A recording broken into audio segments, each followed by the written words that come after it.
Ambassador Lee Minho felt the weight of 3 billion human eyes on his shoulders as he stepped into the massive chamber of the Galactic Coalition Council. The crystalline spires stretched impossibly high above him, their surfaces pulsing with alien energy that made his skin tingle. Each spire represented one of the 47 member species, and today humanity hoped to join them. The air itself hummed with translation frequencies as dozens of alien voices whispered in languages that had evolved on worlds humans couldn't even imagine. Minho's enhanced earpiece fed him a constant stream of commentary, some curious, others dismissive, all focused on the bipedal mammals who dared to seek membership among the stars.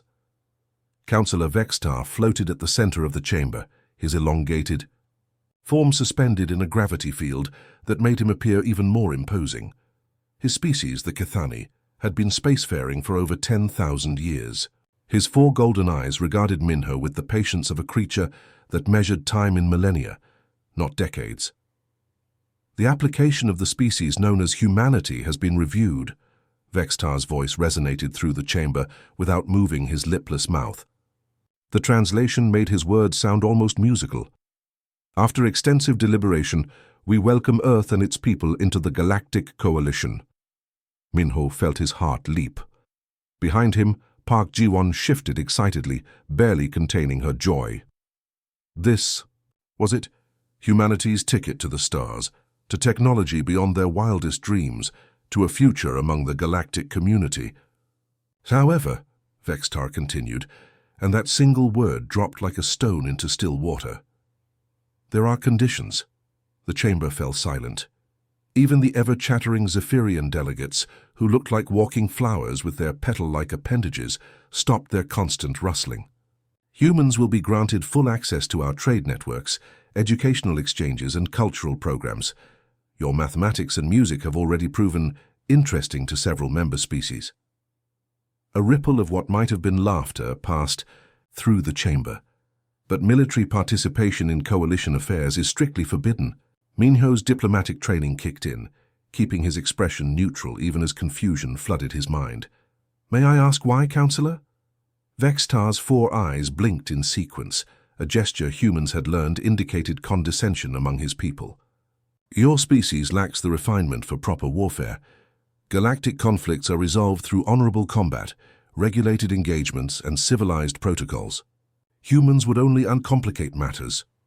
Behind Minho, several coalition members made sounds that the translator couldn't interpret, but the tone was clear, agreement mixed with something that sounded almost like fear.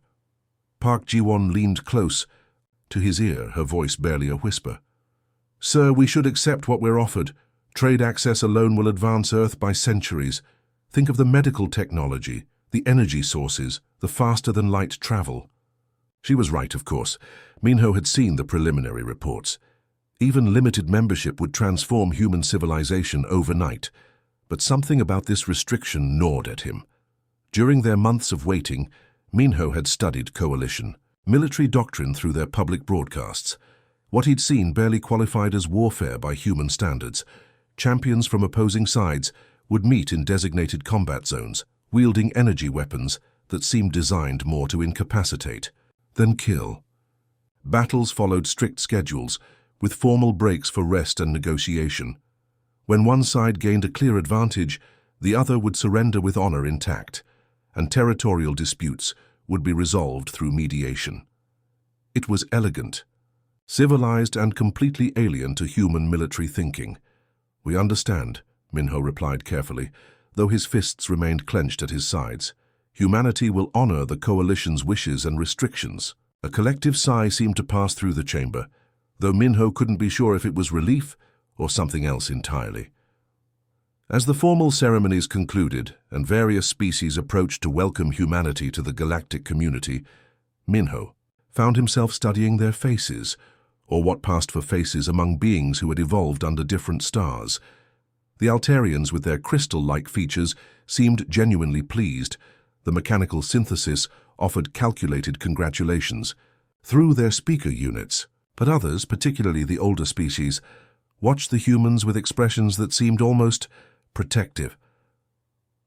Hours later, as their shuttle departed the coalition capital ship, Park Ji-won pulled up holographic displays of their new trading partners.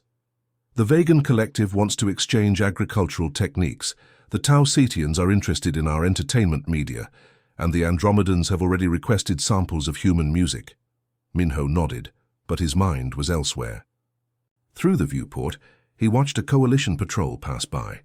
Sleek vessels that looked more like works of art than warships. Their hulls gleamed with decorative elements that would have been impossible on any human military vessel. "Ji-won," he said slowly, "pull up the military restriction clauses again." She frowned, but complied.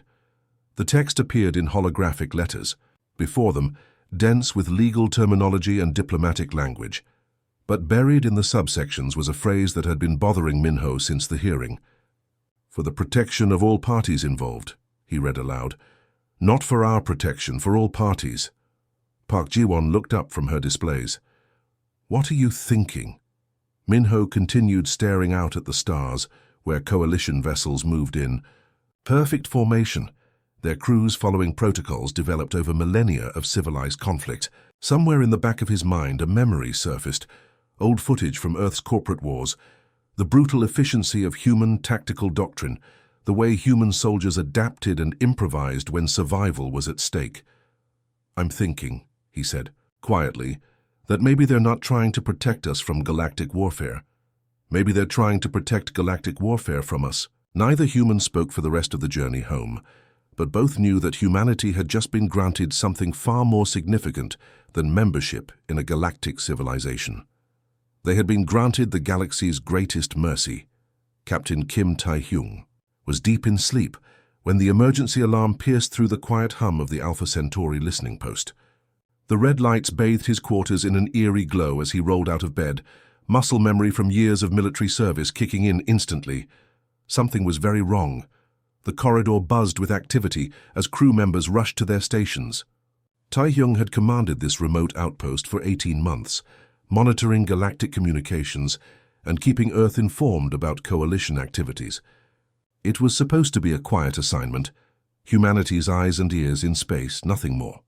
Communications officer Choi So-min was already at her station when he reached the command center, her fingers dancing across holographic displays as encrypted signals flooded in from across the galaxy. Her face was pale, and Tae-hyung had never seen her look so shaken. "Report," he ordered, settling into his command chair. "Sir, we're receiving emergency broadcasts from every coalition world within 50 light years," So-min said, her voice tight with controlled panic. "The Void Swarm has returned." Tae-hyung felt his blood turn cold. Every species in the galaxy knew the stories.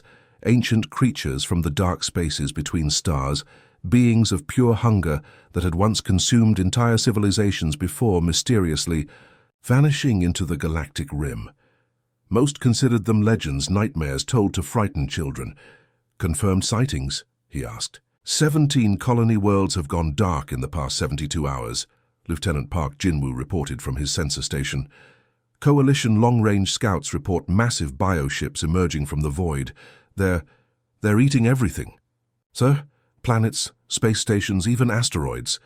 The main display filled with fragmentary footage from Coalition emergency broadcasts. Tae-hyung watched in horrified fascination as creatures the size of starships swarmed over a mining colony. They moved with terrible purpose, their writhing tentacles stripping metal and organic matter alike, feeding an endless hunger that seemed to grow with each consumed morsel. These weren't the civilized opponents the Coalition was used to facing. These creatures followed no rules, honored no protocols, and showed no mercy to anyone or anything in their path. At 0300 hours, exactly 74 hours after the first sighting, a priority encrypted message arrived on the emergency diplomatic channel. So-min's eyes widened as she decoded it. "Sir, this is unusual. It's from Councillor Vextar himself, marked for human eyes only." Tae-hyung read the message twice, hardly believing what he was seeing. The Coalition needed military advisors, humans who could observe their operations and provide logistical insights during the crisis. The language was carefully diplomatic, but the desperation bled through every carefully chosen word. "It's a face-saving measure," So-min explained, her analytical mind cutting through the diplomatic doublespeak. "They can't officially ask us to fight because of the military restrictions, but they're losing badly. This is their way of asking for help without admitting they need it. Within 6 hours, Tae-hyung had assembled a small team of observers. Lieutenant Yoon Ha-jin, a former Special Forces operator who'd joined the space service after Earth's last corporate war. Sergeant Lee Yoona, whose tactical mind had earned her commendations in 3 different conflicts. Communications specialist. Nam Ji-hoon, who could hack alien systems faster than most beings could think. They were soldiers pretending to be advisors, and everyone knew it. The journey to the Kepler front took 2 days aboard a fast courier ship. During the trip, they studied coalition military doctrine and watched increasingly desperate battle reports. The swarm was adapting, learning, growing stronger with each world it consumed. When they arrived at the coalition staging area, Tae-hyung was struck by the orderly chaos of a military operation conducted by beings who had never truly faced existential threat. Ships moved in perfect formations, crews followed established protocols, and everything proceeded with the mechanical precision of a civilization that had turned warfare into an art form. Admiral Kethmore, a proud reptilian commander whose scales gleamed like polished armor, welcomed them aboard the coalition flagship with formal courtesy. His species had been warriors for millennia, but even he seemed shaken by recent events. "Your observers may monitor from the command bridge," he explained, his translated voice carrying undertones of stress. "We engaged the swarm at the Kepler system in 6 hours. Perhaps your unique perspective will prove valuable. What they witnessed from the observation deck would haunt Tae-hyung for the rest of his life." The Coalition's Third Fleet moved into battle formation with textbook precision. Their ships were works of art, sleek vessels with gleaming hulls and weapon systems that looked more ceremonial than practical. They advanced in single-file formation, maintaining perfect spacing and communication protocols. The Void Swarm met. Them like a living nightmare. Creatures the size of battleships writhed through space, their bioluminescent markings pulsing with alien intelligence. They moved without formation, without strategy that coalition commanders could recognize, driven only by an endless hunger that had consumed civilizations for millions of years.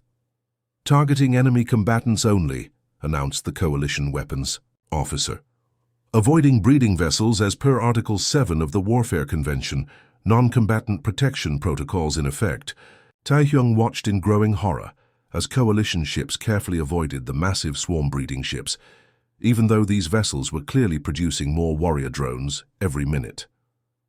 The enemy showed no such restraint, tearing into coalition cruisers with savage efficiency. "Admiral," Yoon Ha-jin whispered beside him, his voice tight with disbelief, "they're letting the swarm reproduce during battle." The slaughter continued with mechanical precision. Coalition forces followed every protocol, honored every convention, and died with dignity intact. When Admiral Kethmore's own flagship took critical damage, he ordered a tactical withdrawal rather than ram the enemy vessel, something that might have taken out 3 swarm bioships.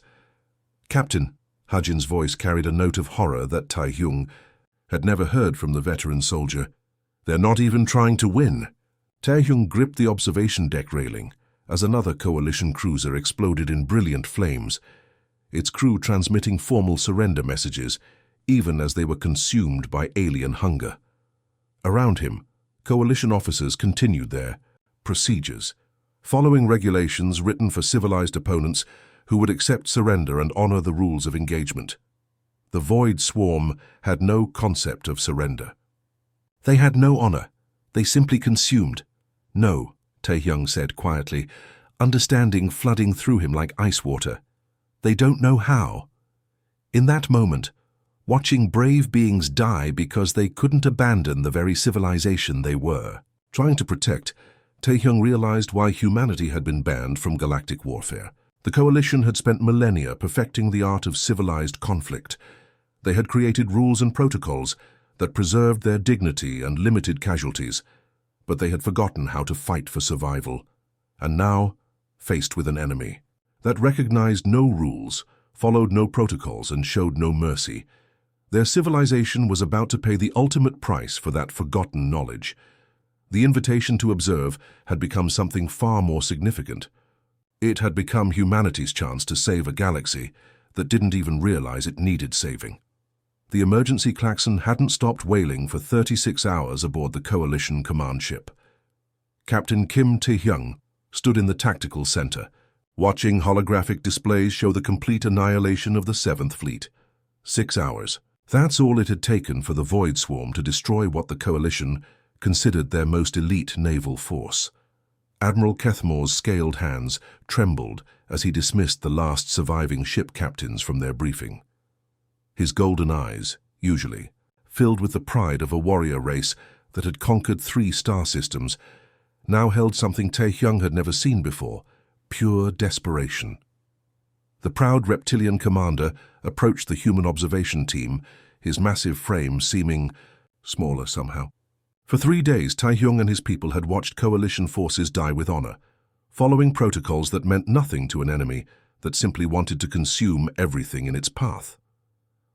Captain Kim, Kethmore's voice cracked through his translator, the mechanical tone unable to hide the raw emotion. My people, we have lost 17 fleets, 43 worlds have gone silent. The swarm grows stronger with each victory, and we— He paused, his warrior's pride warring with necessity. Show us your human approach. The command center fell silent. Every Coalition officer present understood what was happening. Their admiral was asking barbarians for help, but they were desperate enough to swallow their pride. Tae-hyung looked at his team of 12 humans. They weren't really observers anymore, and everyone knew it. Each one was a veteran of Earth's brutal corporate wars, chosen not for their diplomatic skills, but for their tactical minds and willingness to do whatever it took to survive. Sergeant Major Song Min-ji stood near the weapons console, her experienced hands checking the pulse rifle at her side with mechanical precision. She'd led marine assaults through the toxic atmosphere of Titan during the water wars. Tech specialist Nam Seok-jin was already deep in the Coalition's tactical computers, his fingers dancing across alien interfaces as he analyzed 6 months of swarm movement data. The kid had hacked his way through 3 different military networks before his 18th birthday. Lieutenant Colonel Lim Yuna stepped forward, her scarred face serious. She'd commanded ground forces during the siege of New Singapore, where human defenders had held off corporate armies for 8 months, using nothing but improvised weapons and pure stubbornness. Rules of engagement? She asked, her voice carrying the weight of someone who'd made hard choices before. Tae-hyung met her eyes, then looked around at the Coalition officers, watching them with a mixture of hope and horror. These beings had spent millennia perfecting the art of civilized warfare. They had rules for everything: when to attack, when to retreat, how to treat prisoners, which targets were acceptable. There are no rules, Tae-hyung replied, his words carrying across the silent bridge. This is survival. The transformation began immediately. Nam Seok-jin's analysis revealed what Coalition commanders had missed. The swarm's apparent chaos was actually a complex feeding pattern. The massive breeding ships stayed protected in the center, while warrior drones stripped everything edible. From the outer layers of battle zones, they're not random, Seok-jin announced, his youthful face grim. They're farming us, taking territory, consuming resources, then using that energy to breed more warriors. Every battle we lose makes them stronger.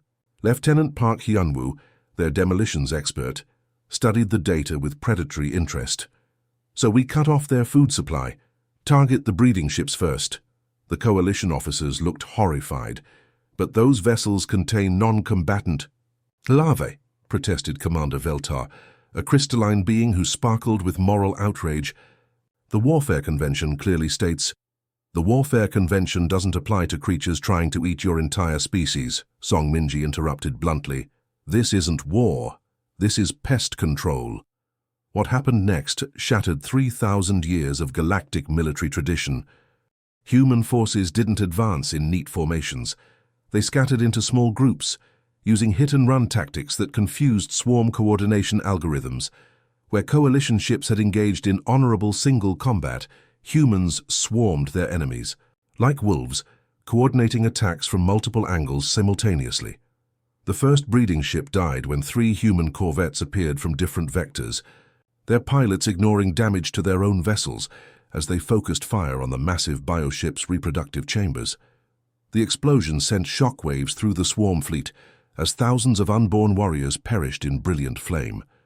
"Magnificent," whispered Admiral Keithmore, watching the tactical display with something approaching religious awe, but the humans were just getting started. When swarm warrior drones tried to retreat and regroup, human fighters pursued them relentlessly. There were no formal breaks for negotiations, no pauses to allow honorable surrender. When human ammunition ran low, damaged vessels didn't retreat for repairs. They accelerated toward enemy clusters, their crews turning their ships into guided missiles. Lieutenant Commander Oh Se-hun's destroyer, engines failing and hull breached, in 12 places, plowed directly into a swarm biocruiser 3 times its size. The explosion took out 6 enemy vessels and created a gap in their formation that human forces exploited without hesitation. Coalition officers watched in fascination and horror as humans violated every principle of civilized warfare. They targeted fleeing enemies, they destroyed supply lines, they showed no mercy to wounded foes and expected none in return. "They fight like," Commander Veltar began, then stopped, unable to find words. "Like their species depends on it," Admiral Keithmore finished quietly. The tide of battle shifted within hours. Swarm bioships, accustomed to feeding while fighting, found themselves cut off from their breeding vessels. Human forces moved unpredictably, striking where the enemy was weakest rather than engaging in formal duels. When swarm creatures tried to consume damaged human ships, they found the vessels rigged with explosives that detonated inside their digestive chambers. Tech specialist Nam Seok-jin had hacked into swarm bio-networks, feeding them false information that sent warrior drones into carefully prepared kill zones. It was biological warfare at its most sophisticated, using the swarm's own communication systems against them. In 72 hours, the humans accomplished what coalition forces couldn't in 6 months. The swarm's advance didn't just halt, it reversed. For the first time in galactic history, the ancient devourers were retreating. Across the galaxy, coalition worlds watched combat footage in stunned silence. News broadcasts struggled to describe what they were seeing. Beings who had never witnessed true warfare were forced to confront the reality of species fighting for survival. The footage showed human soldiers continuing to fight with wounds that would have incapacitated any coalition warrior. It showed crews sacrificing their lives not for honor or glory, but for tactical advantage. It showed a species that treated war not as a civilized dispute resolution mechanism, but as the ultimate test of survival. Admiral Keithmore stood beside Captain Tae-hyung as the last swarm bioships fled toward the galactic rim, their bioluminescent markings pulsing with what could only be described as fear. "Your people fight like nothing I've ever seen," the reptilian commander said quietly. "No wonder the Council forbade your participation in our conflicts." Tae-hyung nodded, understanding finally dawning. "We weren't excluded to protect humanity from galactic warfare. We were excluded to protect galactic warfare from humanity." Around them, coalition officers began to comprehend the true magnitude of what they'd witnessed. For 3,000 years, they had played at war while humans had perfected it. The galaxy's greatest predators had finally met something more dangerous than themselves, and humanity had only just begun to show what they were capable of.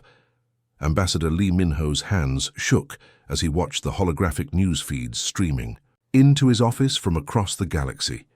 Every major coalition network was broadcasting the same footage, human forces engaged in what they called combat operations against the Void Swarm. To human eyes, it looked like victory. To alien observers, it looked like nightmare. The main display showed a compilation of battle recordings that coalition censors had tried desperately to classify. But the footage had leaked anyway, spreading through galactic networks faster than authorities could contain it. Billions of beings across 47 worlds were watching humanity's first real military engagement, and the reaction was unlike anything in recorded galactic history. "Turn up the Altarian feed," Min-ho ordered his aide, Jung Hee-won, who sat pale-faced at her workstation. The crystalline news anchor's voice carried a tremor that the translation system couldn't mask. "Coalition medical teams report widespread psychological trauma among personnel, who witnessed human combat tactics. Several Zephyrian observers have been hospitalized after experiencing what their physicians describe as empathic shock syndrome. The footage shifted to show Lieutenant Commander Oh Se-hoon's destroyer ramming into the swarm biocruiser. The explosion, played in slow motion, the human ship disappearing in a brilliant flash that took 6 enemy vessels with it. The news anchor's crystalline form flickered with distress patterns. They sacrificed themselves for mere tactical advantage. The anchor whispered. No ritual preparation, no honor ceremonies, no time for final words to their families.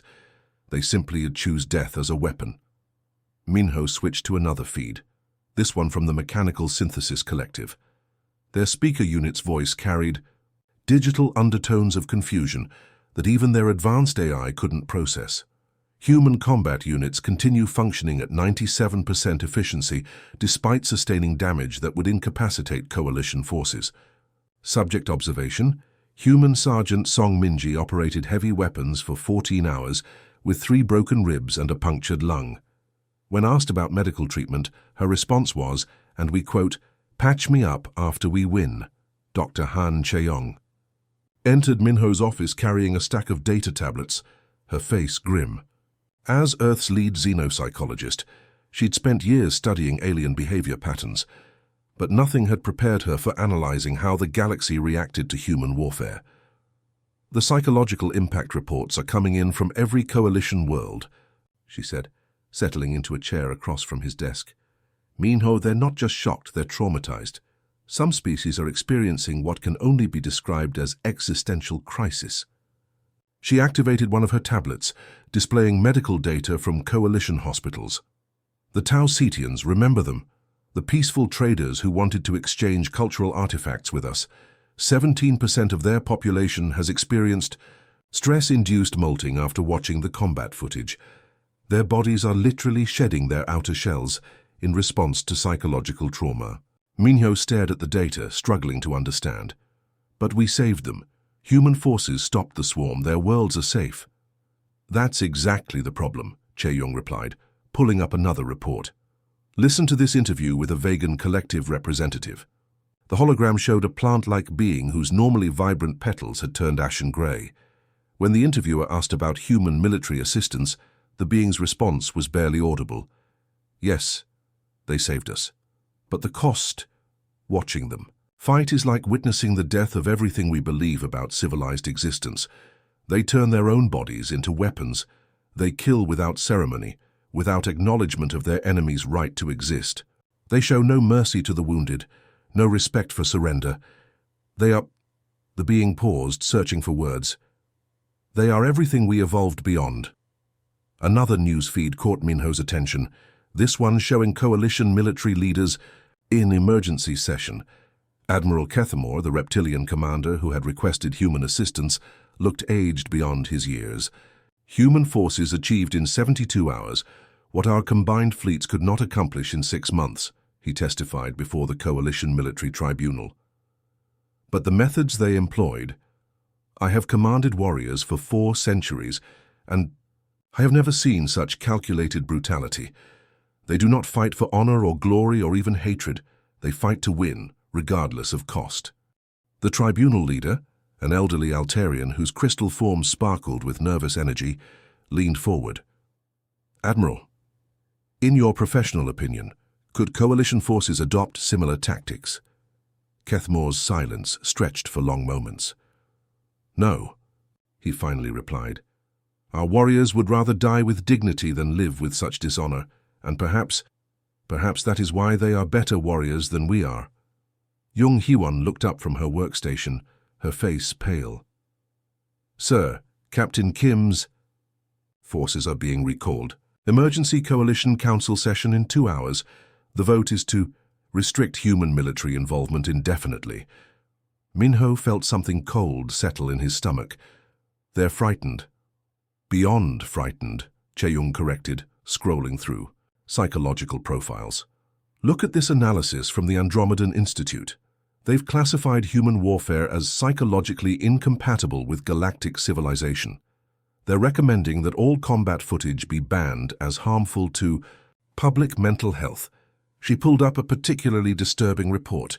The Kepler refugees, the ones our forces saved from the swarm, are experiencing what psychologists call savior trauma. They're grateful to be alive, but they can't stop thinking about how humans fought. Some of them describe nightmares where they're being rescued by demons. The truth began to crystallize in Minho's mind as he processed report after report. Coalition species described human tactics as monstrous, inhuman, and abhorrent to civilized thought. But buried in the clinical language was something else, a recognition that humanity's approach to warfare was devastatingly effective. Che-Yung, he said slowly, pull up the comparative casualty reports from the last 1,000 years of coalition conflicts. The data materialized in holographic form, showing neat graphs and statistical analyses. Coalition warfare, with all its rules and protocols and ceremonies, had resulted in remarkably low casualties. Disputes were resolved with minimal loss of life, territorial conflicts ended with negotiated settlements, and even their largest wars had casualty rates that would barely register as skirmishes by human standards. Now show me Earth's military. History, Minho requested. The new data made the previous charts look like children's games. Human conflicts were measured not in hundreds or thousands of casualties, but in millions. The corporate wars alone had killed more beings than the last millennium of galactic warfare combined. They don't understand, Che-Yung said quietly, staring at the comparative data.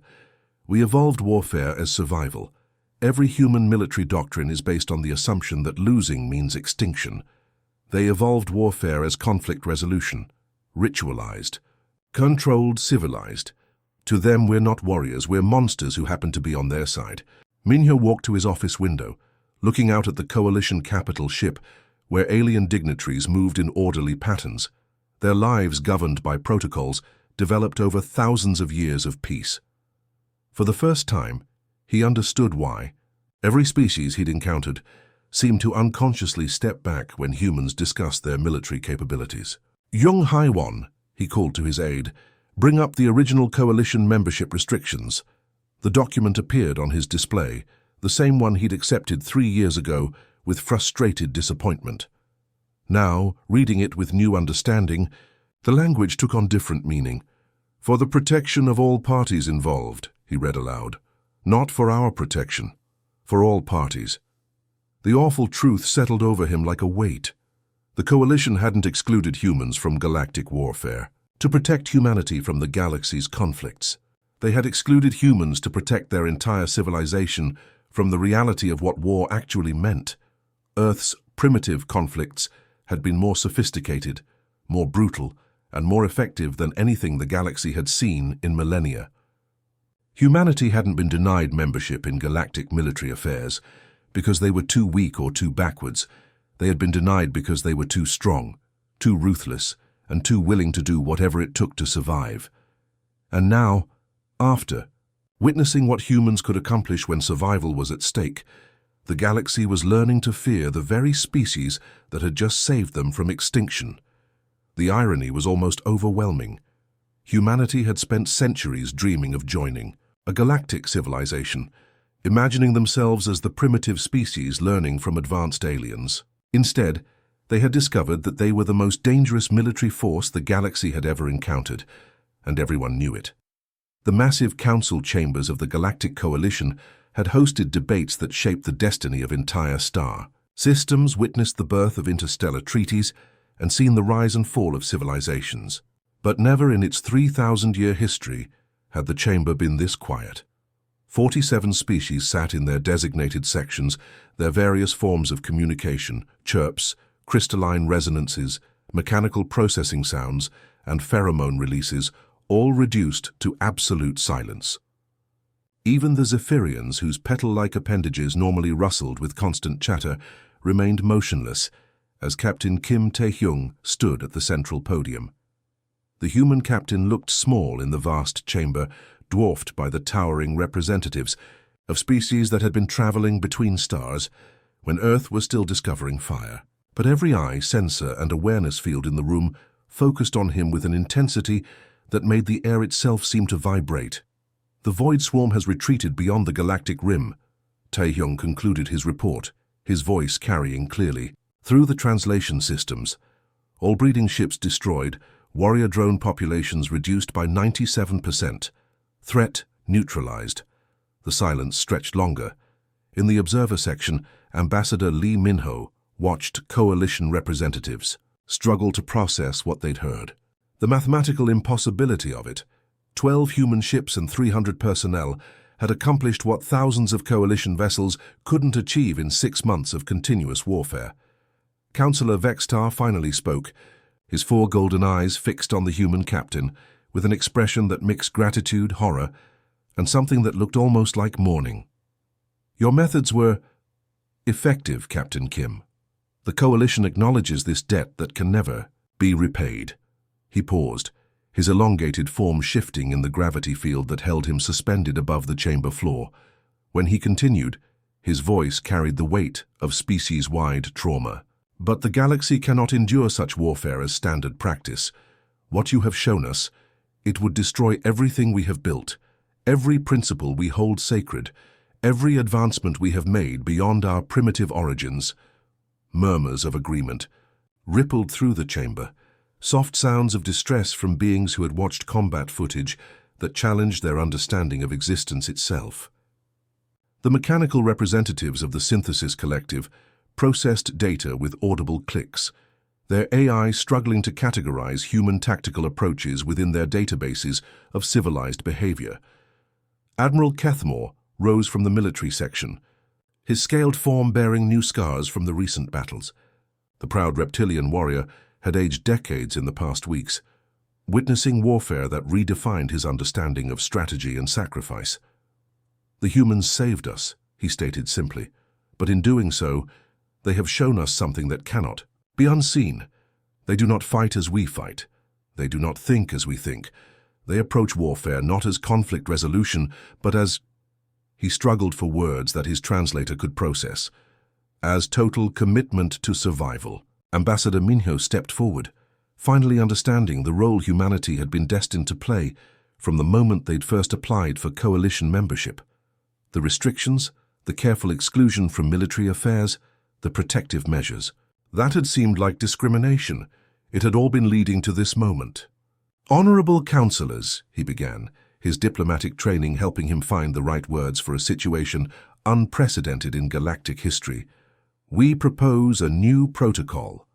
The chamber's attention shifted to him, and Minho felt the weight of 3 billion human lives, 47 alien civilizations, and the future of galactic peace resting on his next words. Coalition disputes continue as they always have, civilized, regulated, honorable. Your traditions, your protocols, your ways of resolving conflicts between species remain unchanged. But when existential threats arise, when survival itself is at stake, when the very continuation of galactic civilization hangs in the balance, Admiral Kethmore's voice finished the thought, respect and fear warring in his translated tones. You unleash the humans. The phrase echoed through the chamber, carrying implications that every species present understood. Humanity would remain separate from normal coalition military affairs, excluded from the ritualized conflicts and ceremonial disputes that maintained galactic order. But in the darkness beyond civilized space, where ancient horrors like the Void Swarm waited, human forces would stand ready. 6 months later, Colonel Park Ji-woo stood on the bridge of the newly commissioned deep space facility known only as Station Echo. Located in the empty space between star systems, far from shipping lanes and colony worlds, it housed what official records listed as the Terran Strategic Reserve.